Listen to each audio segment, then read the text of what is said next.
আসসালামু আলাইকুম বন্ধুরা, শুভ দুপুর সবাইকে। সবাই কেমন আছেন? আজকে আমি 2টি আলু দিয়ে খুব মজার একটি নাস্তার রেসিপি আপনাদের সাথে শেয়ার করব। তার সাথে কিভাবে ফ্রিজে সংরক্ষণ করা যায় তাও আমি এই ভিডিওর মাধ্যমে দেখিয়ে দেব। এখানে আমি 2টি বড় সাইজের আলু নিয়ে এইভাবে কেটে নিলাম, তারপরে সেদ্ধ করে নিলাম। সেদ্ধ হয়ে গেলে একটি গ্লাস দিয়ে আমি আলুটারে ম্যাশ করে নেব।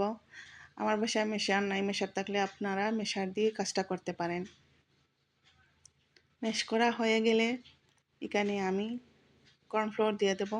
2টি বড় সাইজের আলু ছিল, তাই আমি এখানে 4 চামচ কর্নফ্লোর দিয়ে দিলাম স্বাদ মতো লবণ, আর দেব চিলি ফ্লেক্স, হাফ চামচ পরিমাণ আজওয়াইন। হাতের মধ্যে ক্রাশ করে দিতে হবে। হাতের মধ্যে ক্রাশ করে দিলে ফ্লেভারটা অনেক ভালো আসে। খুব ভালো করে হাত দিয়ে মিশিয়ে নেব সবকটি উপকরণ একসাথে।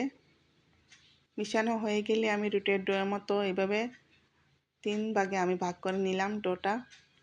এখন একটা পলিথিন কেটে আমি এইভাবে নিচে আর উপরে দিয়ে দিলাম। তারপরে একটা বেলন দিয়ে আমি খুব ভালো করে বেলে নেব, একটু মোটা আকারের রুটি বেলে নেব। পলিথিন দিয়ে দিলে এইভাবে ইজিলি রুটিটা বেলা যায়। একটু মোটা করে আমি রুটিটা বেলে নেব।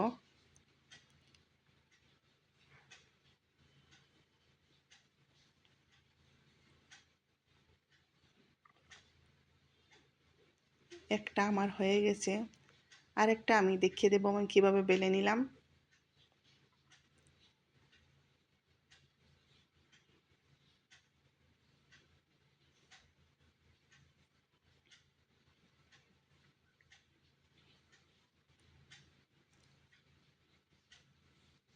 অনেক সহজ, বানানি খেতে অনেক স্বাদ আছে। নাস্তাটা আপনারা ট্রাই করবেন বাসায়। আর এইভাবে আমি ডিপ ফ্রিজে রেখে দেব, আর যখন প্রয়োজন তখন বের করে কেটে আমি ফ্রাই করে নেব। নিজের ইচ্ছা মতো আকার অনুযায়ী কেটে নিয়ে ফ্রাই করতে পারেন, খেতে